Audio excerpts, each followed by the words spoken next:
Peace, everybody. It is I, the Emma Energy Master Allah, and you are watching the Leopard in the Mirror, Canticle of the Mutant Guardian lecture series. The book is on Amazon. If you don't have that, make sure you cop that and get caught up.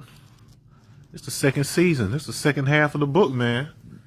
All the other videos are on YouTube. It is episode 10 that we're doing part 2 of the Word of God. Started it yesterday. I got a little bit of time before I got to run to my next meeting and whatnot, so I'm going to go ahead and do another episode. I don't have to do one today. You know, as always, I record these live on Facebook first, and then I upload them to YouTube. And so I usually run it Sunday through Thursday, but I'm feeling spunky. I'm going to do some teaching. All right, so we're going to go ahead and jump right into it. I will read it first, and then we'll go through it. All right, let's jump to the text. All right. Almost seemingly impossible is the location of the word Irvi within the digits of phi. According to Richard Smith, 33rd degree Freemasons are afforded the privilege of entering a location in Jerusalem where the preserved body of a black man, Hiram Abif Isa, supposedly the true identity of Jesus, is held secret. Whether this is true or not, the name Abif appears numerically 1296 exactly once within the first 20,000 digits of phi. It appears at exactly digits 17,532 through 17,535.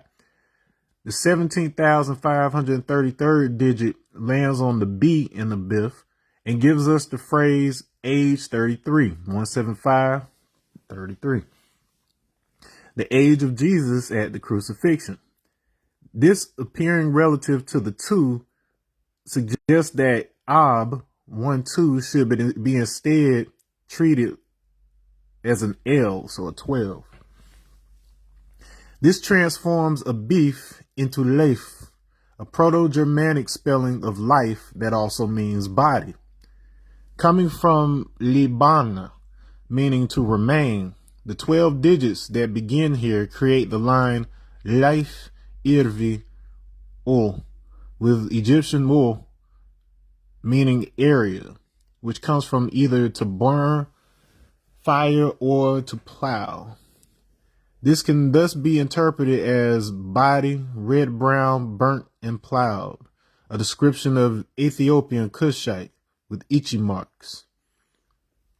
The Arabic equivalent to Hebrew bet is ba, meaning who remains. The association of Noah with rest comes from the word displacing Middle English lave, meaning rest, remainder. This is itself an alternative form of love, which in addition to the remainder or rest or that which is left in the more common definitions of the word, means widow, woman whose husband has died, and permission, consent. Hiram is mentioned in 1 Kings 7:13 and referred to as a widow's son of the tribe of Naphtali. In 7:14, in 7:14, Egyptian Gim means to find or black ibis, the latter being the symbol of Thoth, the god of writing and magic.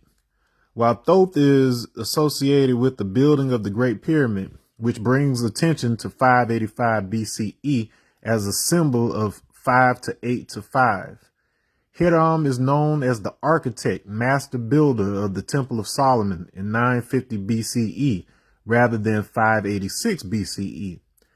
950 as Teth He Vav leads to Egyptian Fu or Tehu, meaning transgressor, adversary. Tehuti Jehuti being an alternate name for Thoth. The 33 degrees of Freemasonry use the Temple of Solomon as a metaphor for building one's character, while other esoteric usage associates it with the body itself. The all-seeing eye on the Great Seal of the United States is mistakenly associated by some with the Great Pyramid, when the dimensions of that pyramid are more like the slenderer Nubian pyramids. Egypt and Cush were rivals and many times adversaries, like Seth and Osiris. An association of America with Kush is typically through similarity between America and Marrakesh, with Morocco being the first country to recognize the U.S. as a country. The better association comes in the form of America's actual etymology, which ultimately reduces to house and to straighten to righten. This brings us to the upright house of Chukwu, the man in the house. In the Odinani myth, in the Uga Aka, the Supreme was a single consciousness shared by humans, and they were indistinguishable from their environment in their perception. At the start of the Uga Chi, the Supreme separated into the masculine aspect Chi and the feminine aspect Eke. Yet they were still one being with two aspects known as Chineke, or Chi and Eke. Chi built for himself a room with 4 pillars, in which to conduct secret experiments that became known as the upright house. Day in and day out, he would work in his lab, turning his back to the door as he entered and exited. His wife, Eke, had taken to weaving to pass the time as her husband worked. Gradually, she became lonely and they drifted further apart.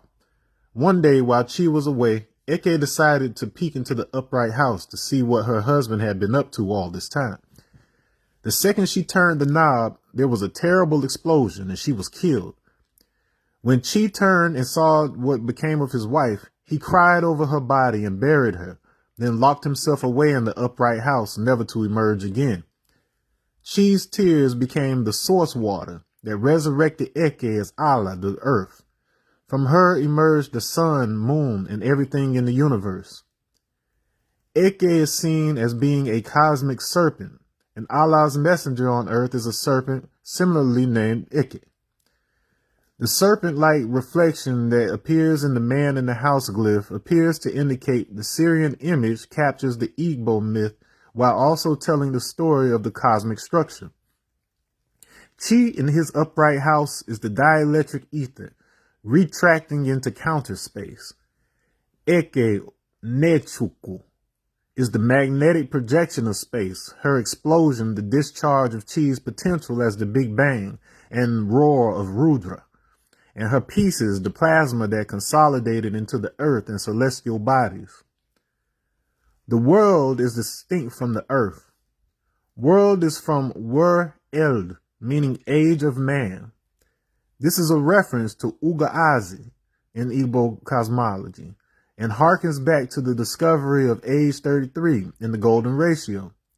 The story that spans from Kim to Canaan is like the tale of the current Uga and how things came to be as they are, as a direct reflection of the body's ability to hear Chukwu. Anyanwu is a transmitter of Chukwu's knowledge. The moon, Onwa, is more like the thief in the night, modulating the intense knowledge of the sun into smaller bits, like those downloads we receive while sleeping that unfold over time in waking life. In the Ugachi, age of duality, death was a new phenomenon for the people, so they decided to make their appeal to Chukwu, presenting 2 opposing proposals and letting destiny decide. Knowing that Chukwu would listen to the first thought and ignore the second, they gave the message humans should wake up again when they die to a swift dog. They gave the message people should stay dead once they die to a slow-moving chameleon, certain that he would not reach Chukwu first. As expected, the dog ran off speedily as the chameleon took his steady, slow pace.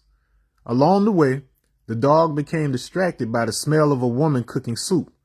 The fast pace of running had made him hungry, so he took a break, certain that he had a demanding lead. When he reached Chukwu, he delivered his message, but Chukwu had already spoken with the chameleon. The sad dog was stopped by Chukwu as he began to head home defeated. Taking compassion, Chukwu told the dog that humans would be allowed to return to Earth up to 7 times to be with their loved ones again. He also gave the dog fire so that the people would be able to remember their direct connection to Chukwu. I like to think the serious image is a memory fragment from that time. Okay, got you some mythology in there. If you are watching this on YouTube right now, Make sure you go ahead and hit that subscribe button if you haven't already. Hit that like button. And we're going to go through this material. If I can get back to the part we started on today. I don't want to go back over everything. We already did some extensive commentary yesterday, so this is a good place right here. That should be it. Okay, so you see this sequence of numbers. All right, so like I said, this is something that should not even be possible. And I've demonstrated this before in past videos. All right, so there is a site that I use, and I guess I do like to demonstrate this. So let's do it. Instead of me talking about it, let's be about it. Let me show you something. All right, so all I'm gonna do, you can do this at home too, kids. All I'm doing is going to Google. I'm typing in golden. Let's say I want golden ratio first. I want thousands of digits. I want 20 bands. Let's see. That should be sufficient. There we go. And this is my site I go to right here. So this is my goldennumber.net. 5 to millions of places. We only need a few of them. All right, so on here, as you can see, it's just numbers. 5. You know that first beginning part of 5 right there, because because I wrote it out to, a few digits. But this thing takes it way on out there. So something that you can do is on your browser, you always have like a find tab that you can go to. I'm gonna go to find, and then so a biff. So here I'm a biff. Talk about that figure in the story. So here I'm a biff. The figure he's from Tyre, aka he's Phoenician, and he is employed by King Solomon to build his temple. All right. And so here I'm a biff, the widow's son, or he let's see, the exalted father is what they call it, but it's but we'll talk a little bit more about what that really is in a moment. But biff in our ordinal alphabet, A is 1, B is 2, I is 9, 7 is 6. Okay. Yes, okay. And that is also 108. If I recall right, yeah, that's 108 times 12, if I'm not mistaken. Yes, it is. So 108 is the number of active energy channels in the body, nadis. If you will, once you activate all 108, it automatically clicks on an additional 4. And then once that 4 is activated, it stays that way. And you have 2 other energy channels outside of your body that you connect to, essentially representing the direct line between you and the masculine and feminine force of the universe.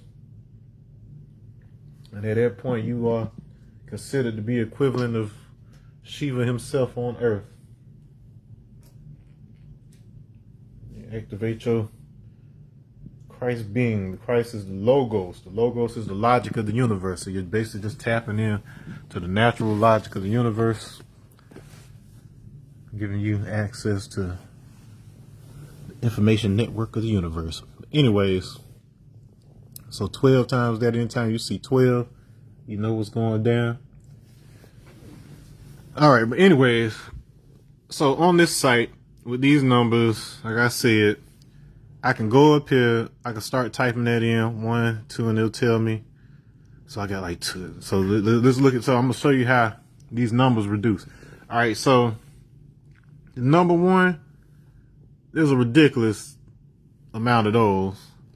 12, a little bit less. It's only about 219. 126, there's only about 21 of those. But 12, oh, my bad. My bad. It should be 129. We only got 17 of those. And then to hit them with the full sequence, that only appears one time in this whole big behind number. That 4-digit number. So a biff only appears here one time. And so the sequence, so I usually like to try to do 12, let me see, 4, 5, 6, 7, 8, 9, 10, 11, 12. Yeah, I usually try to do like 12 digits for something like that. All right, so we got a biff, and then after the biff, we've got the chain of numbers 9, 1, 8, 2, 2, 9, 2, 3. All right, and so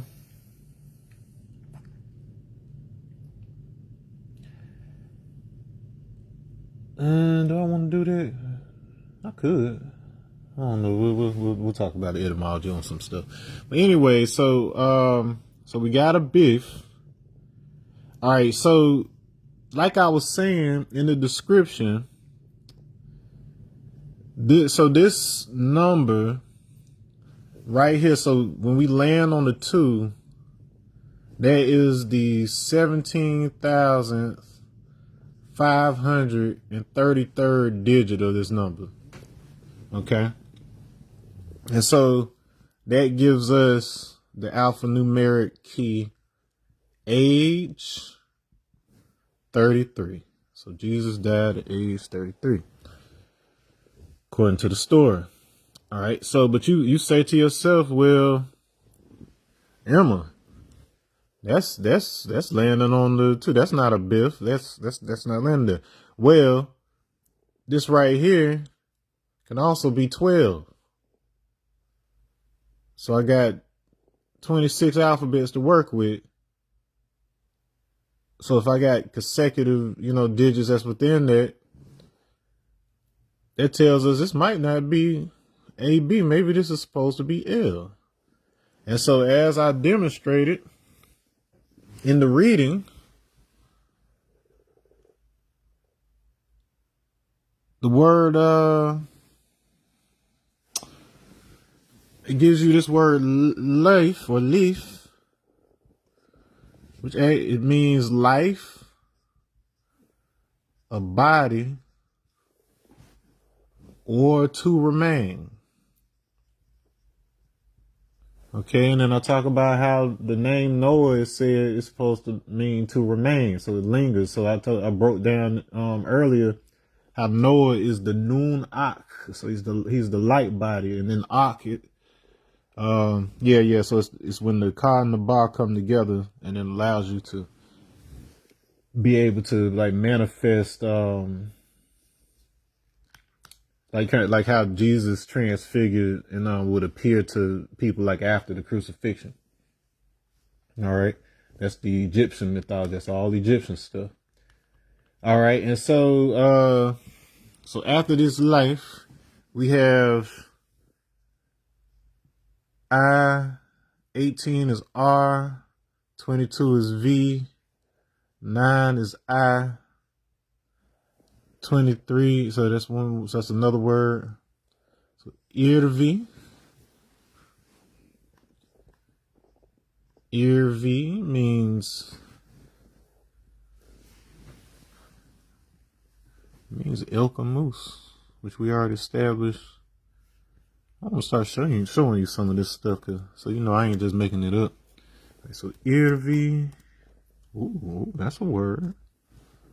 What are you? What are you? All right, so we up here in Voltic. So that's a Finnic language. So, and I found a lot of stuff in Finland. I don't know what they had going on, but yeah. And so elk, moose, and like I told you before, these words, they come from alke, which is, right, so Irvi, so elk. Moose comes from etymology meaning red or burnt reddish brown, due to their reddish brown fur. Same definition as where Ethiopia comes from. So the red brown face people. Let's see what else about that. Alke, so I told you that it comes from Alkes. And I talked about how that is 1, 1, 2, 3, 5. The first 5 digits of the Fibonacci sequence that gives us 5 in the first place, gives us the golden ratio. So it's like, so it's self-referential. It's just referring to itself. All right. What else did I say in the book here? All right. And so, okay. So I took it one way in the narrative, but I'm gonna show you what else this does. Okay. So this W in Egyptian typically refers to area, but it can also be negating, or it can make something a plural. So you're learning the mechanics of how these Egyptian semantics work. So you could use it to negate something. So it'd be like not this thing. It could be an area, district, or whatever, something like this. And it is in alternate form of we, so it can mean I or me. But then like as in the case of Meru versus Mer, so Mer by itself is pyramid, whereas Meru is the plural of that. And typically it's not simply just plural, but people of that thing. So it's like, for instance, Yahoo would be the people of Yah. You know what I'm saying? So it's plural, but it's the people of, so the people of the pyramid, the people of the water courses. All right. And so I break down area even further in the reading. Comes from aria, from Latin, which has disputed etymology. It's either hes, to burn, or it's a plow. Significance of a plow, the adze tool that's used for the opening of the mouth ceremony. But I want to look at this hes. It's burning up. To burn, to glow, hearth ashes. Meaning that it's showing that this Proto-Indo-European is jacked from Egyptian as well. Because I show you he in Egyptian, which means rush of hot air, blast from fire, hot or burning breath from, it's particularly a supernatural being. So like Sekhmet, steam from freshly baked bread, heat from the sun, fever or hot breath as a symptom of disease. So it's hot. So he is hot. And so they got that straight from there. So Proto-Indo-European, my ass. Your language was brought to you from Egypt. Case in point, this whole idea of to burn up, so red, brown, burnt face people, Ethiopian, or whatever. So they saying that this body of Hiram Beef, Isa, the true to life Jesus, there are plenty of Christ, but Isa, they say it's there in Jerusalem in the house of Omar. And you gotta, once you become a 33rd degree Mason, they say the Pope will give you a $10,000 pass into the holy city so you can see for yourself. And it was a black man they talking about. All right, well, I'm don't shoot the messenger. I'm just letting you know. All right, so anyway, so really we have the red brown people. So we got the life, we got the body to remain. I talk about Noah.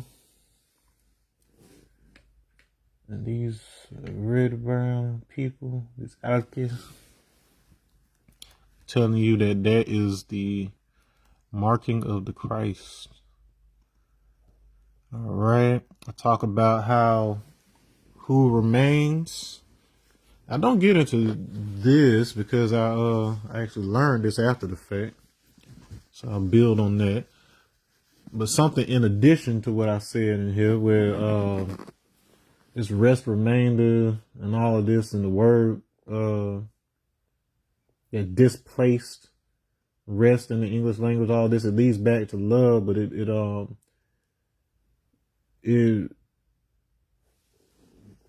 ties into a remainder, so what is left. And so there's this some Vedic mythology. You have a figure called Markandeya, who was basically gifted the ability to remember everything after the universe dissolves, after dissolution. And so he, after the flood, so the famous world flood, so you getting like mad Noah vibes, right? Anyway, so he, after the flood, he runs into Matsya, which is the first avatar of Vishnu, who is a fish. So you got this fish that pops out of the water, look like a black dude most of the time, but sometimes they depict him as a fish. So that's already giving you Christ vibes. I'm gonna make him like the little fish on Super Mario. All right, so he's in the water, and he just kicking. He said, "Hey, help me out, man." So he was the one that warned Buddy about the flood, and and it was the same thing, Noah's Ark type of situation, except a lot older story. But Matsya, first fish avatar. I told you about Narmer, the one who united Upper and Lower Egypt. Also Nimrod. This is Leopard, the root for leopard, but it also means, so that's Nun, Mem, Resh, which is the fish in the water of the head, or the fish of the waters of the beginning. So the waters at the beginning of Genesis are actually, so let me back up. So the heavens is actually Hashamayim, which means the waters, separation of the waters. And this is the fish between the waters. That's the N. That's in between 13 letters this way, 13 letters that way, or whatever. So in the 27 letter full alphabet that includes the 5 final letters of Hebrew, you got 13 going this way, 13 going that way. The 13th letter is itself M. Therefore, this is the fish swimming between 2 waters. In the head, those waters are so you got 3, maybe more ventricles, but I'm just talking about the 3. You got 1 in each of your ears. So these are fluid-filled sacs. They got like cerebral spinal fluid type stuff in there, electrolyte-rich sacs. 1 in each of your ears, and then you got a big reservoir in the center of your head called the 3rd ventricle. And so these electrolyte-rich sections, they carry electrical signals. They can help convert those signals. It's talking about your hearing. So that's why Vishnu is known as the hearer, the sustainer. It sustains this reality through the equilibrium and the function of speech. The function of hearing. All right, so it's a sound-based universe. Cymatics animating the dust of you.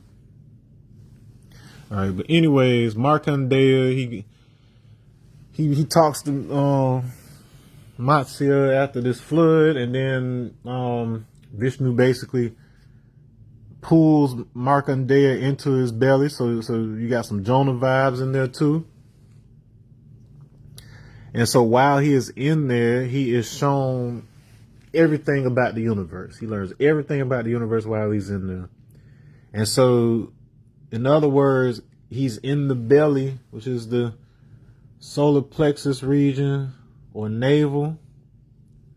So this is a reference to Meru. Remember I was just talking about Meru? So the people of the pyramids, people of the water course. All right. Meru,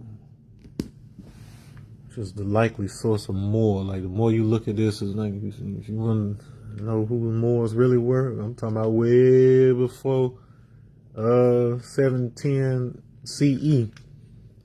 Like I don't know how long these folks have been around, because it's more like not an occupation, but it's It's a job that these people. So you have a lot of people that call them Christs, like the tribe of Christ. But then because that has been so relegated to only one being, whatever in most people's knowledge, there are other terms that can be used for that. But the Meru is a good place to start. The melanated people. All that is embedded in age 33. There's no reason why the 17,533rd digit should be able to give you that. And it's not a coincidence. I run into these all the time, not even looking for them, and they're usually very relevant to whatever I'm talking about at the time. Or else I don't even deal with it. So Gim, I'm getting that for 713. So King 713. Looking at that 950 BCE. That's when they say that it was built. 586 is when it got destroyed.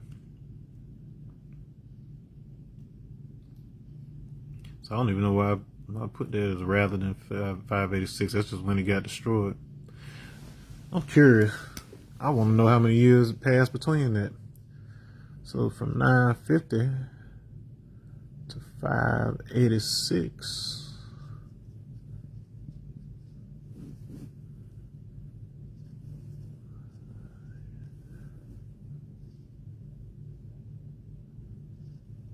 $364, no kidding. All right, so 364 is they're the first three digits of the Ishango bone. So the central row of the Ishango bone, 20 to 25,000 years old. 3, 6, 4, 8, 10, 5, 5, 7. And I learned that this right here, so 3 in binary would be 0, 1, 1. 6 would be 1, 1, 0, and then 4 would be 1, 0, 0. All right, so these are the starting states for what's called Rule 200 in elementary cellular automaton rules. Okay, so there's 256 of these, and it's basically like these unfolding patterns. And among these unfolding patterns is Meru Prastara. Meru Prastara, aka Pascal's triangle, very important in math. So it just based on local rules, these cells multiply that way. So basically, these cellular rules are really the rules that cells use to organize how they operate in space. So this particular one is, so 200 happens to be the gematria for Resh, which is your head, beginning or origin, or leader. All right. And so the way this works, unless the starting state is one of these, it won't activate anything. So you'll get a 1, like you get one single thing manifest if you have at least one of these right here as your starting state in cell. So that'd be something like if I have 3 blocks of 3 cells, 0, 1, 1 would be I have nothing here, so I color that in. I have 2, 1, 1, 0 would be, oh, hold up, yeah, so that'll be the inverse of that. And then 1, 0, 0.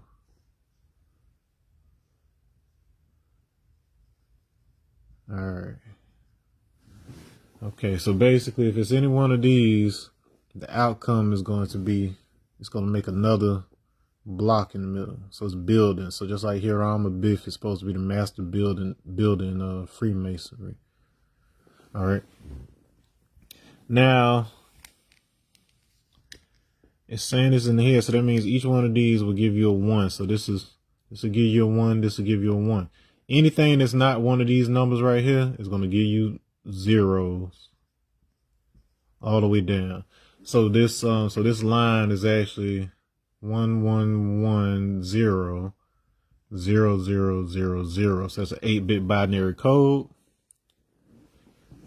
All right. So the value of this 1110 is, so you start from here. So this will be 1, that'll be 2, that'll be 4, and that'll be 8. So I got 2 plus 4 plus 8, which equals 14. So 14 and 0. N is my 14th number. So the only thing that we worried about is the letter N, which brings us back to that noon in the middle, right? Well, if we look at our alpha string, so our indigenous systems. Let me see, I should be able to just type it. I can. I know I can be what I want to be. All right, so we got 0, 1, 1, 1. We're going from right to left. 0, 1, 1, 1. So there's black, white, white, white. Aura.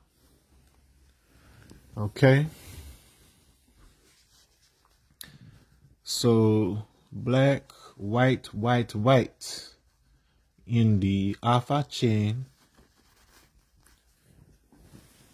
is aura, which means fire, light, eke. 0, 0, 0, 0, 0, 0, 0, 0, 0 is all black. That is Aku. So Aku is stillness and stability. All right. So in the 14th letter, it corresponds to noon. I told you that means fish in Hebrew, but then its counterpart in Arabic, which is also basically noon, it happens to mean light. So Igbo alpha seeds, they display the same meanings as this Arabic. Interesting. How long has Arabic really been around? That reminds me. Something else I wanted to show you. Aku or, so that means stable light. It's a fixed light. Aku or fixed fire. Burning bush, perhaps. What else does that fall under? Fire is so Agni. That is form, visibility. So it's able to hold an image. And when you are still, when you aren't moving, your brain isn't trying to fire all of those ions so that it can map your movement and space around you. It stops doing that and it starts to map the body instead. So that's what happens. That's why you're dreaming. That stuff, when you lay still for long enough, you fall asleep. When it is still, you're dealing with Rule 90, which is Meru Prastara. So that 1, 1, 1 starts it out. 1 plus 1 equals 2. Your ones come down. 1 plus 2 is 3. 1 plus 2 is 3. That's your 33. Your age 33, Jesus. Your ones come down and you keep on going like that. After that, you got 464, which corresponds to Dalet, Vav Dalet, which is the root for David, meaning beloved, which comes from desire. Desire comes from the stars. Desidere, from the stars. The line of David came from the stars. You are a plasma being. You have ionic activity within you. You're made of stardust. That is a common knowledge fact. All right. There's a little more to it than that, but that's the simplification. All right. So was there anything? So I talk about how the pyramid dimensions for Kush pyramids are different from those of Egyptian pyramids. And so the kind of elongated sort of pyramid you see on the dollar bill, that is a Kushite pyramid. That is not an Egyptian pyramid. All right, I talk about the upright house, and I talk about the 4 ages, the Uga Chi, the Uga Aka, Uga Chi, Uga An, oh, is it Uga Anyewu or Uga Anwu, Uga Anyewu, I want to say. Uga, let's see. I'm going to talk about somewhere here. Anyawu. Yeah, Anyanwu. There we go. All right, so the Uga Anyanwu is the 3rd age. And then the 4th, the one we're in, is the Uga Azi. So that's when everything goes crazy, you know, like that's where we've been at. But they don't go, they're not, that's just the descent into matter. It isn't linear to where you got to start around back to the other side. It's like we could go back in the other direction as long as we're doing right. We can go back to the Anyanwu. That's the era of the sun. We're in the sun. That's the understanding era. Love is understanding and not two separate qualities. Peace is supreme understanding for the benefit of the whole. So after that, we fell into the Uga Azi. Mechanical, it's the industrial age, and money is all the people care about. They don't care about each other. We once had this stage where we were so together, we had a single consciousness, and there was no separation in our understanding between us and our environment and all of that, God, whatever. The Uga Chi was necessary for us to disconnect from that enough to be able to become aware of the skies. And so the whole point was to be able to connect them, be able to be of nature, but to be able to connect to the intellect of the universe. That is the Logos.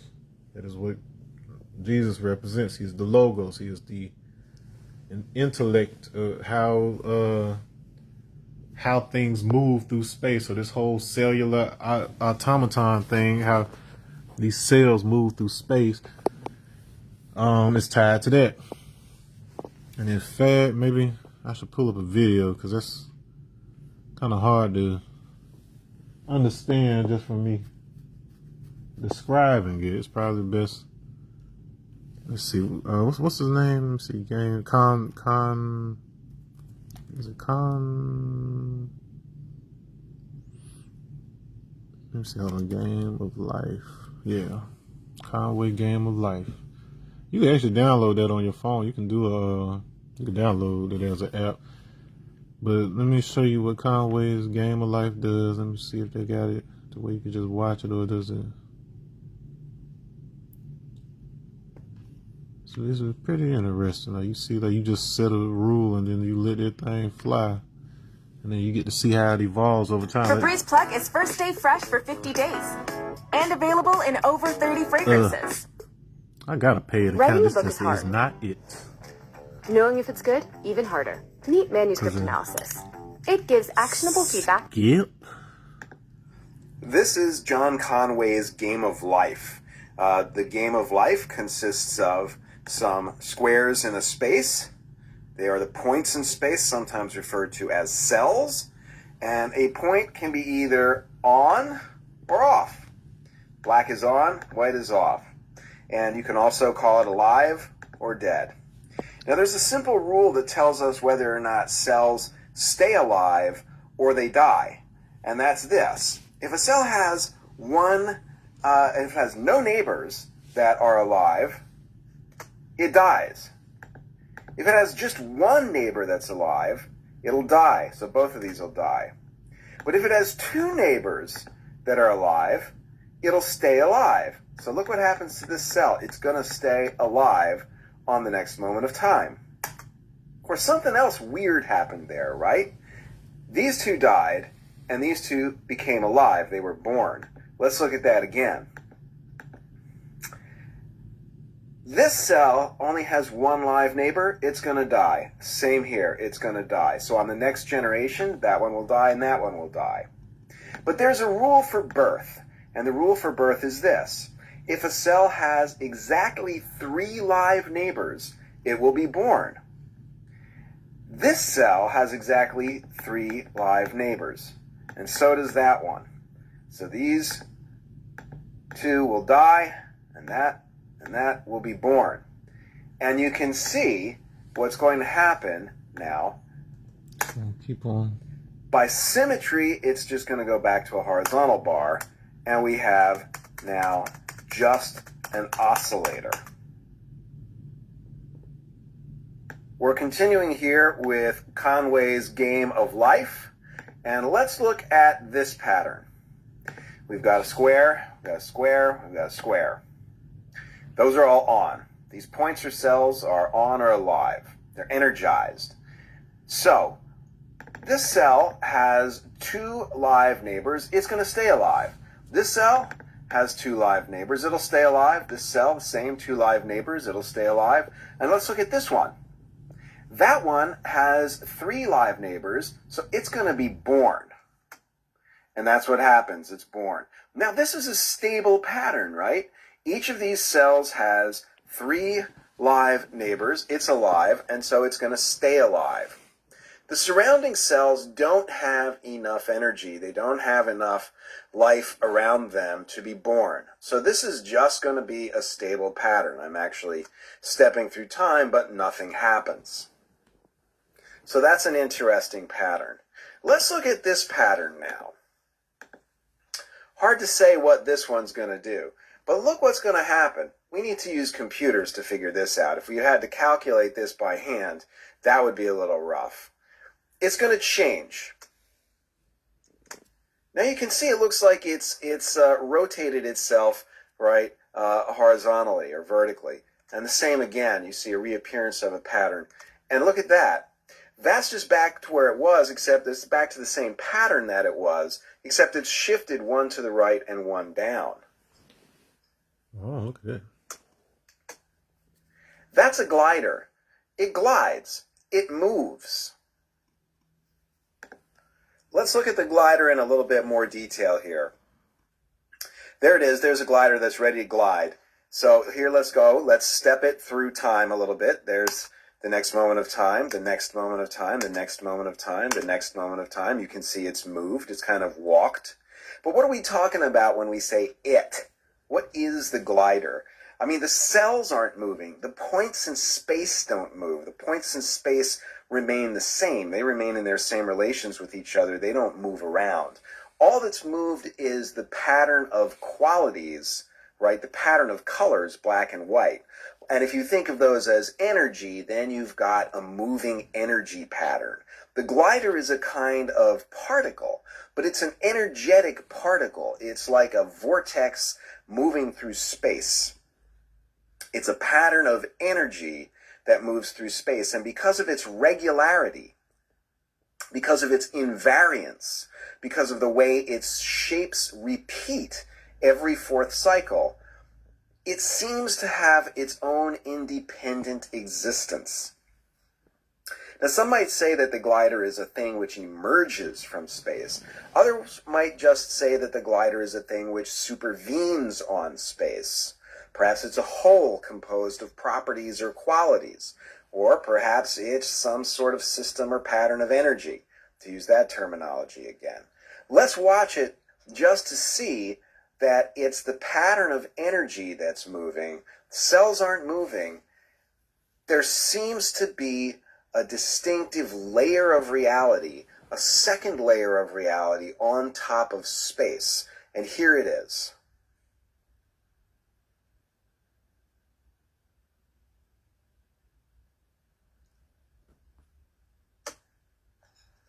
That's the glider moving through space. Want to strengthen All your right, math skills? that's Try good brilliant. enough. All right, so let me put that into context. So all that space, all that ether is made up of,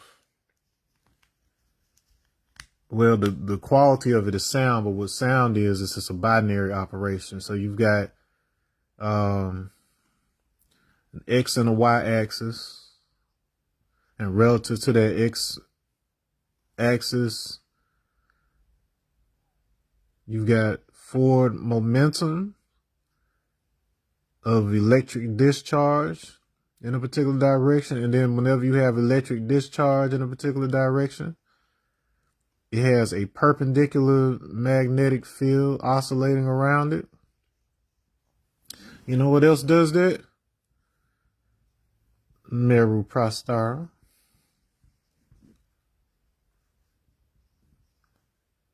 One.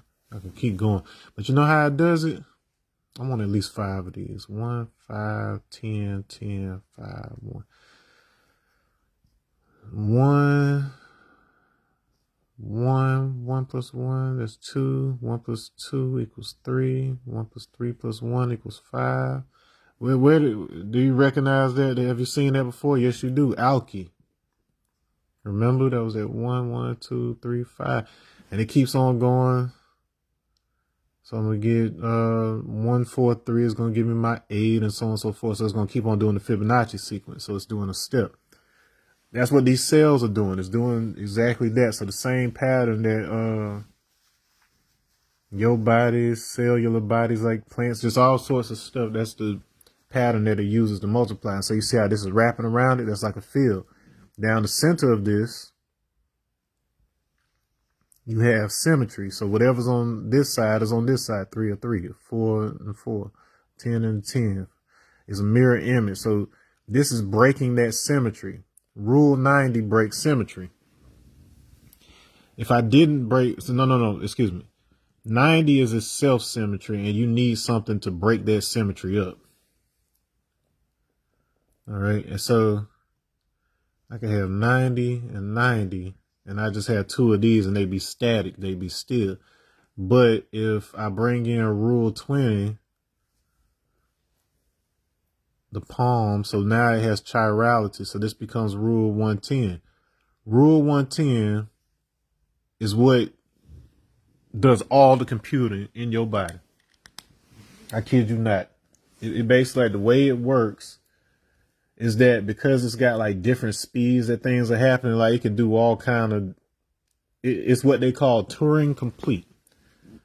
So when a pattern is Turing complete, that means that it can perform any calculation in the universe. And you, the way that your cells are made up, the way your design works, is like that. So you got a thing like that. And so the mechanism that helps you map space with the brain is basically using a grid that is shooting ions at that grid to map space. So you've got like a little map of the universe being built in your brain, and then it has a computer that can do universal computing.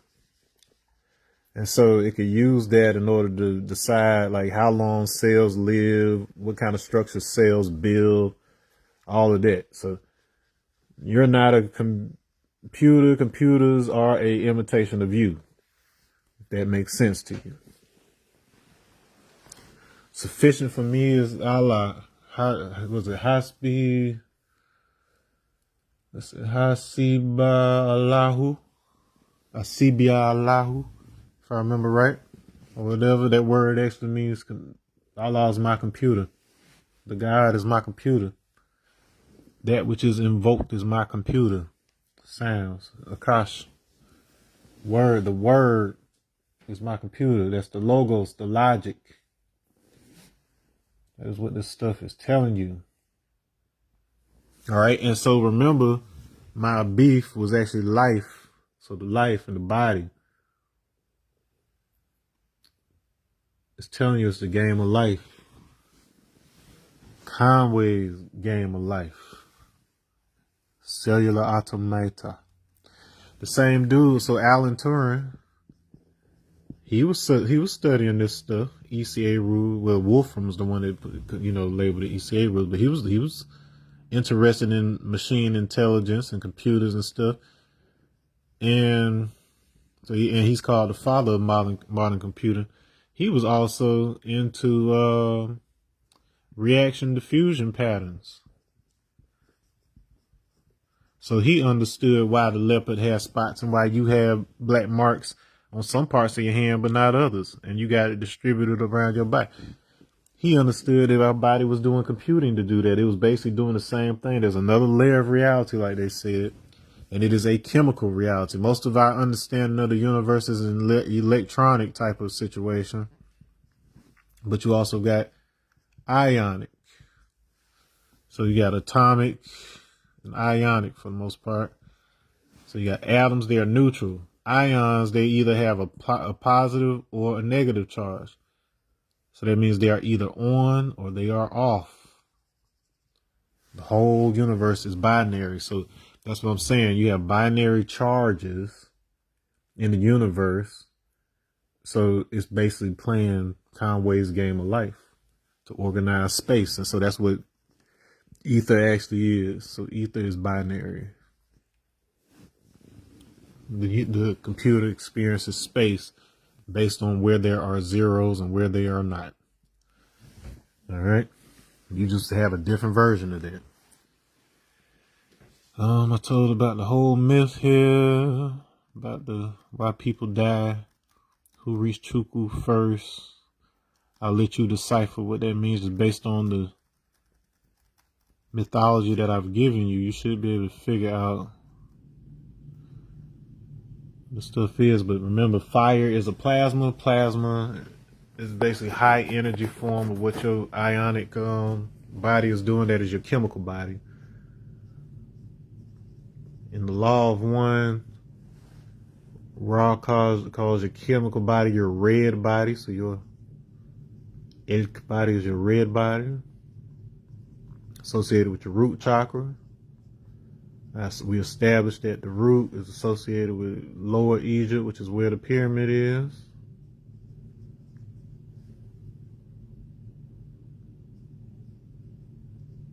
All right. So it's that pyramid. So your body is that is why you are the pyramid people, the Meru. You're made based on, like, the pyramid is constructed based on your design. You have pyramidal cells in your body. They facilitate a lot of stuff I've been talking about. All right. Very interesting, right?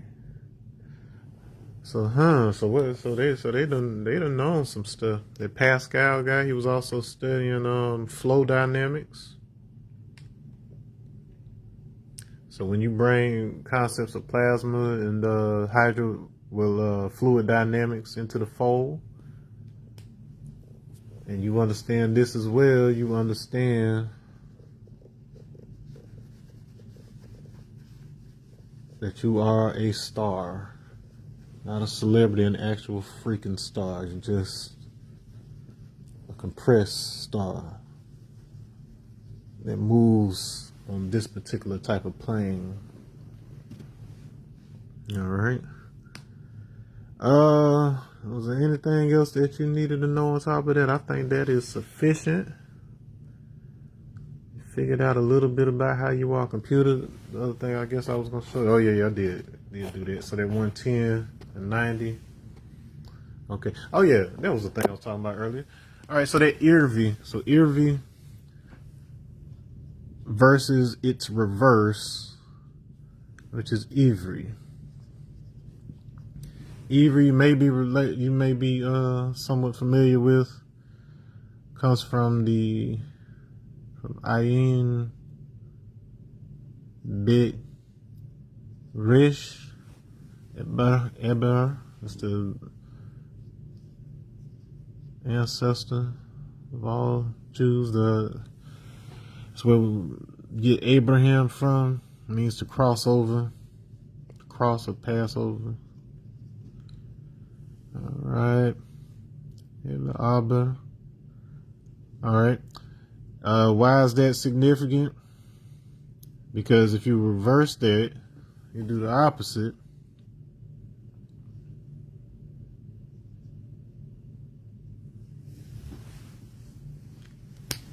It's a rabbi. Should be the, so let's look that up.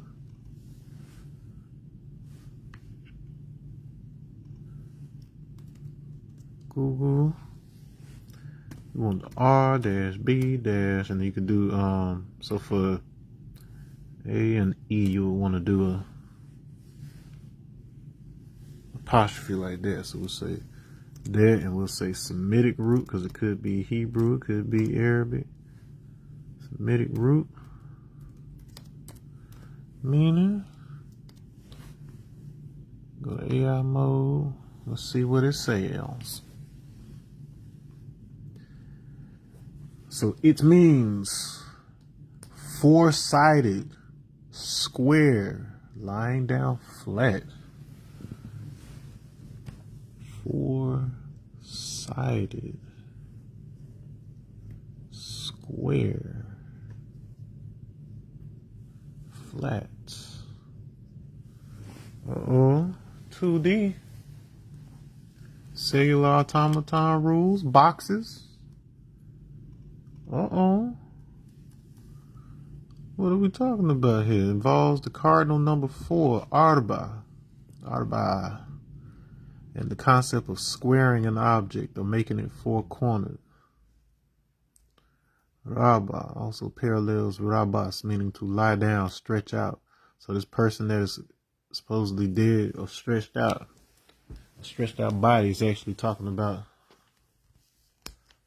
square. So irvi, for the elk, alki, the red Ethiopian, is squaring. All right. Let me see. What can I tell you about that? So these boxes that were forming that matrix of themselves. All right. So when I come across it, so matter of fact, let me do 9 cells just so you can see it. So I can do 3 by 3. I'll talk a little bit more about this later. So the distance. So if these are unit squares, meaning that they are 1 by 1 squares with the area of 1. The diagonal, the length from this point to this point in this diagonal is square root of 2. If I continue going, this 2 by 2 cell, the diameter is square root of 8, which is 2 times square root of 2, obviously. If I keep going, this is going to give me square root of 18. And it keeps going on with that pattern. So the radicand, which is the number that's up under a square root bar, it is increasing by the rate of 2n squared. And that's exactly how electron shells organize themselves. So the first one can hold 2, the second one can hold 8, this one holds 18. All right. For a total of 28. All right, and so yeah, so that's your atoms. So the structure of the atoms is doing something similar to the cellular automaton rules. All right.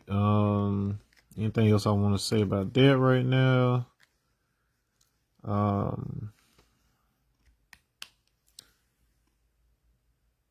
Yeah, I guess if you want to get nasty with it. All right, so this will get B, H, and R. Just out of curiosity, you want to know what the root BHR means in Semitic roots? I'm gonna put what about BHR?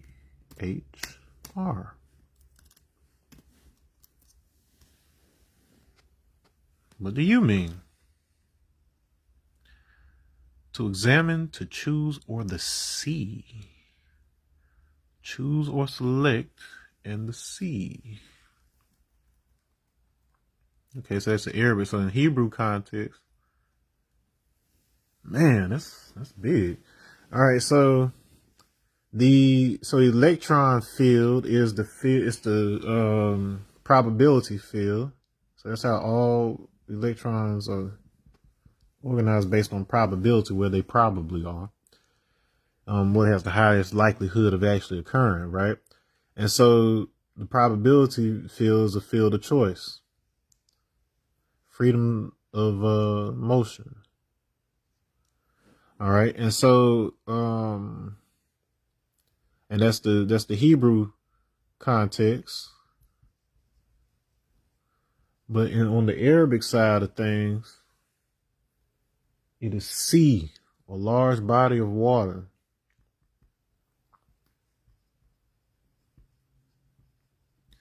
So there is a parallelism that happens there. So somebody crossing over the sea. What you are navigating, you as a human, so whereas a fish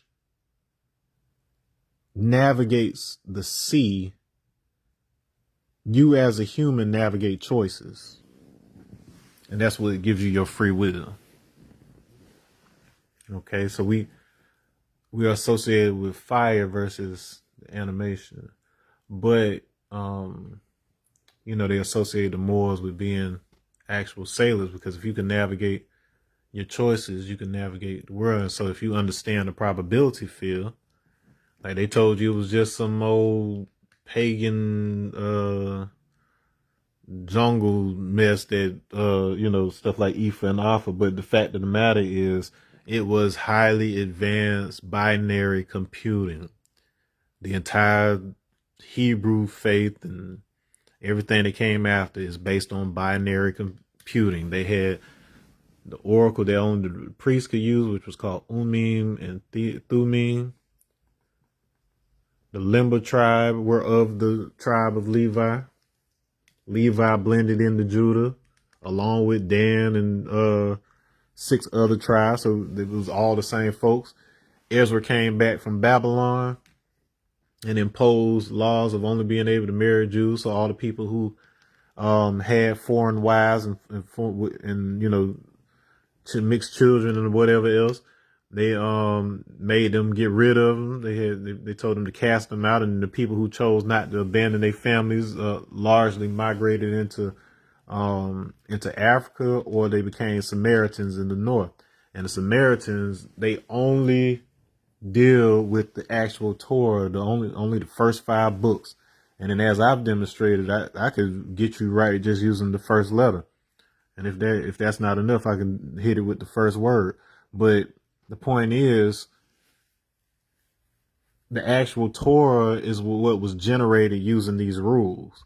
So like I can basically explain all of Genesis 1 using just cellular automaton rules. Oh, that's something I just discovered this morning. I've been up since 1 a.m. Like I just woke up, hit me like a lightning bolt, and then I stayed up, checking it and making sure that I was right. But that's what. And then it's funny too, like I'll run into this stuff in the book, like it'll just happen to be relevant. Like I don't look at the book ahead of time to see what I'm gonna talk about. It's just like it just happens to be, because the progression of the book was done in a certain order. So that means I'm still going down the same progression each time, which is exactly what I wanted to design this to do. I wanted the book itself to function like a computer, because that's what the Torah does. All right, and so the point of Arabic, the Arab, you see, if you simply reverse the R and the B, you get the root for Arab here. All right, so Irvi would still be related to that. All right, so this is the literal reverse of this. It's talking about squares, but then if I actually reverse the word Irvi, I can get that Arab. So Arab means to state clearly. So these are basically what you need in order to be able to clarify what the scripture actually means. And this was the means that they used to talk with God, because if you're dealing with probability and choice, that field of electrons is you basically program the universe. It's telling you what the chances are of something happening based on the current conditions of the entire universe. The electron is associated with Brahma, which is the creator God.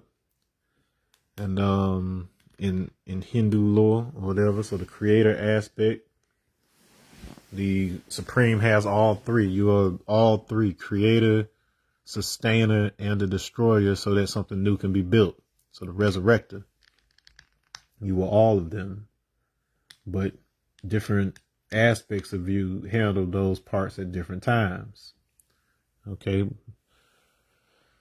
but you're creating the universe. You're saying you're just putting together electrical signals with your head, and it maps them onto, like I showed you before, it maps them onto a toroidal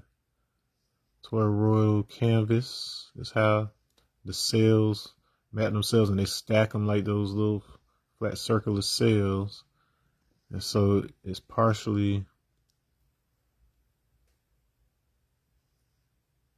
this type of thing going on, making like hexagons, so they look like little flat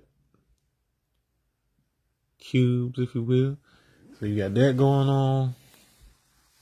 And then if you look at it from above, this mapping, they're basically like tetrahedrons put together into rhombuses, which are then put together into hexagons. So essentially, I have a triangle, I make it into one of these, and then I get a few of these, and then I can make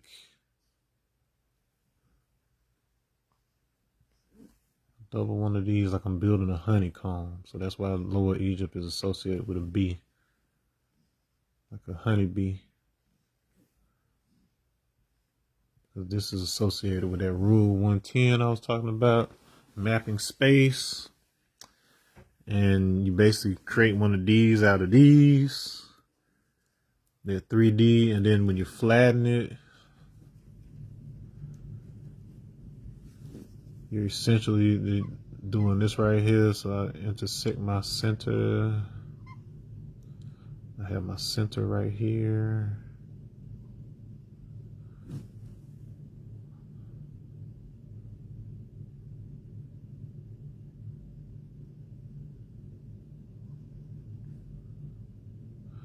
I keep on doing that, intersecting and circling that center.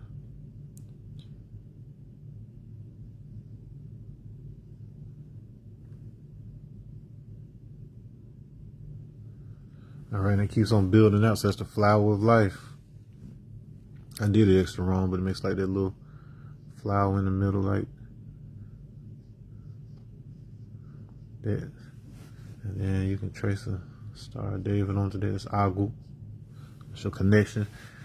So that right there, that's how points of space are pretty much constructed, and that's six. And that's how your brain is mapping it using the electrical signals and whatnot. And through that virtual space. It is binary programming for the most part, just done with chemicals. So chemical computing instead of using just electricity. So the chemicals help to create solid structures that represent it.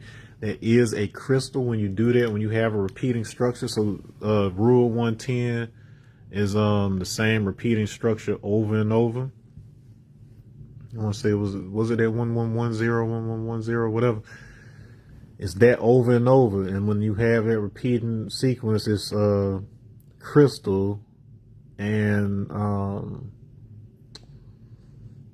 so if you cut off any one part, like all the parts are the same, and whenever you inject imperfections in there or anomalies in there, whatever else, that's called doping, and that turns the crystal into a semiconductor that creates paths that electrons move, so it starts to have a charge move through it, and that's necessary for computing. You have to break that symmetry. It can't be a perfect crystal; it stays still.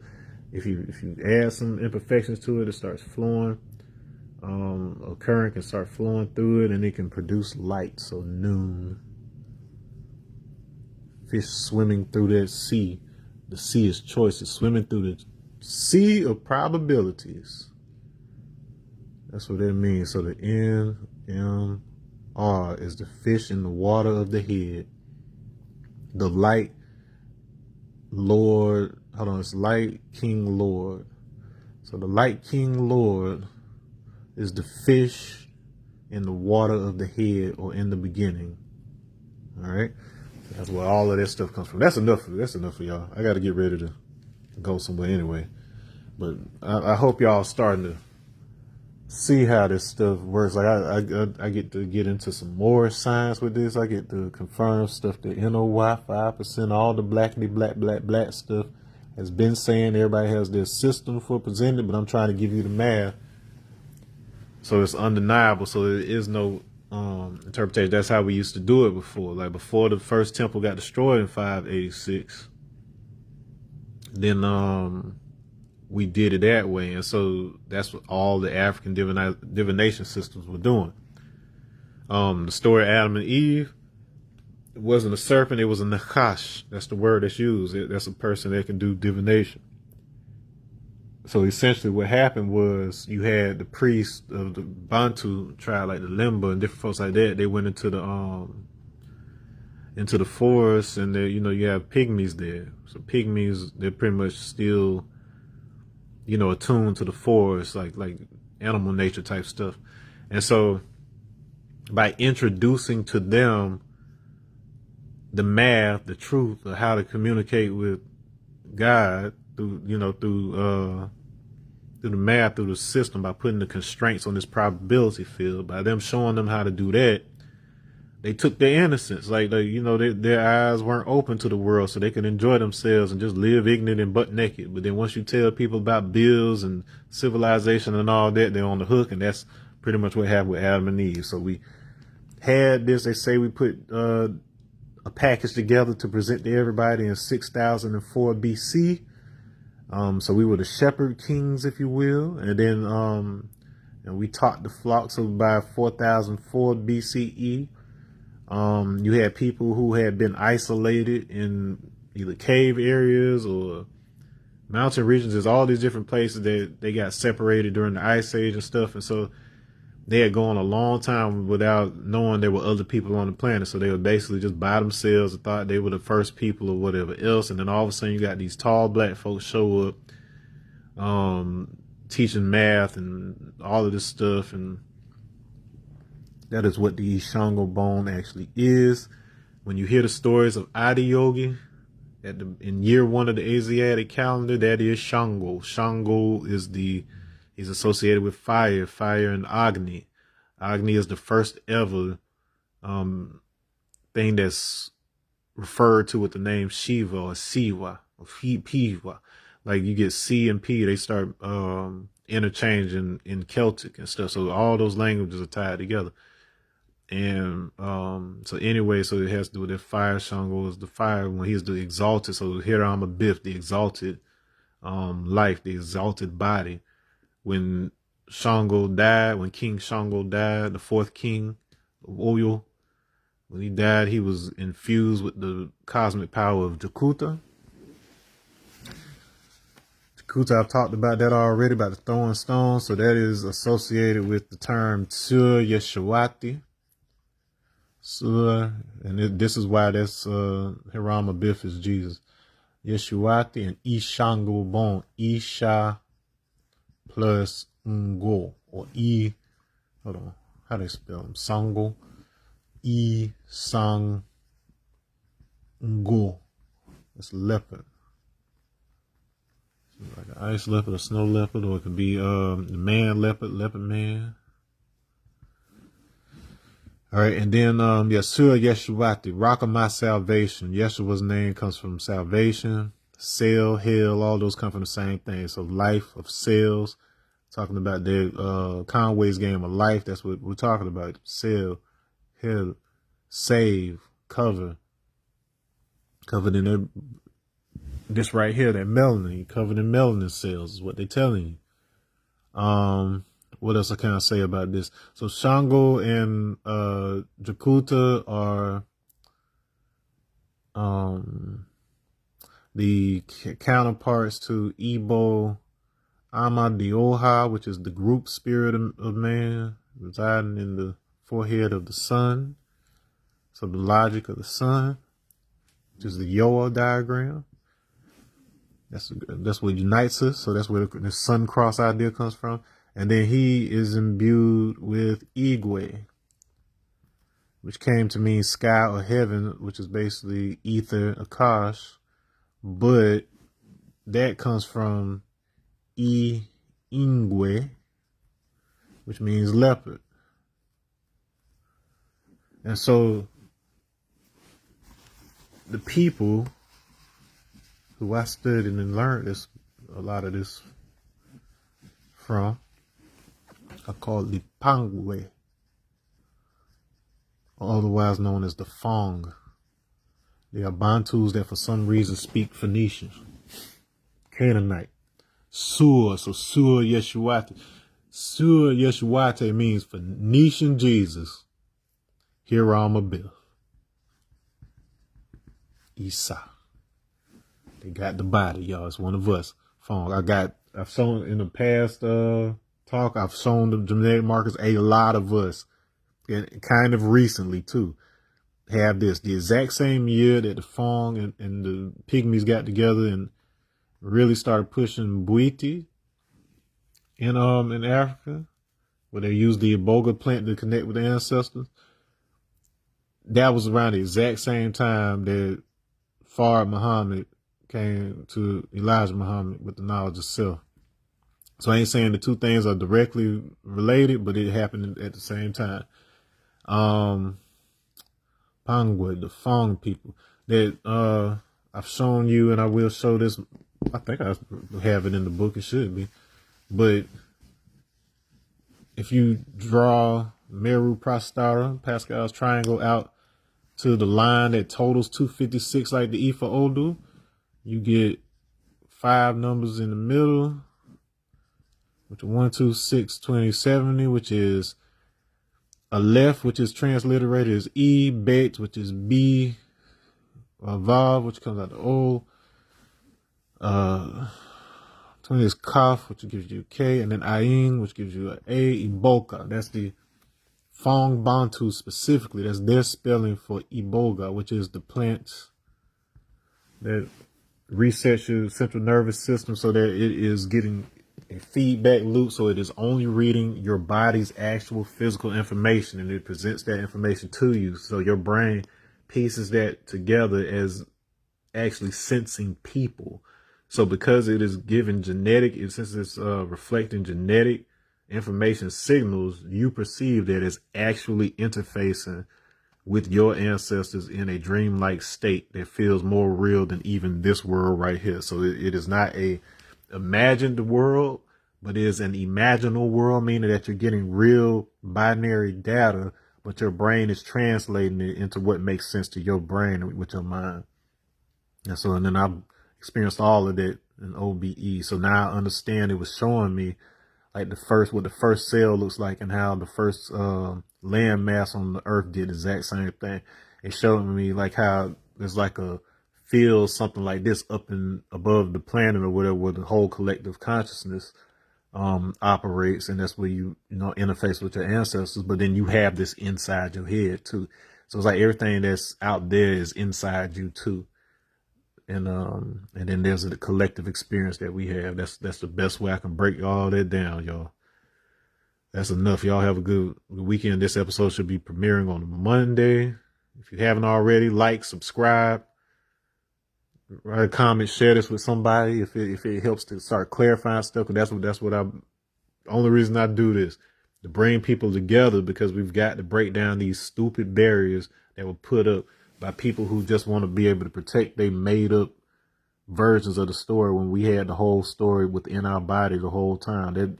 That Torah is accurate. It's just that your translations suck. If you understand that those letters are actual geometric constraints on how information can organize itself in that grid in your head, we didn't make up the letters. We had shapes, and then we figured out what each of those shapes mean, basically. So that all of that is just inherent in your cellular design, and then it's a mathematical inevitability. Like it's not mystical, but it is very impressive. And I've never had doubt, but I've never been more sure that God is real and that it is us. It's me, it's you. But you've just got to remember, you've got to stop seeking intermediaries when you have access directly to the source, because the spark of it is within you. It's not something separate from you. We need to experience it separately so that we can each have individual customized experiences, but it's the same one network. We're all connected. It's always been the Uga Aka. We've always been extensions of one another. We just stop seeing the connections, and that's all I'm doing here. I'm showing you where the connections are, y'all. On that note, got to get out this door. Peace.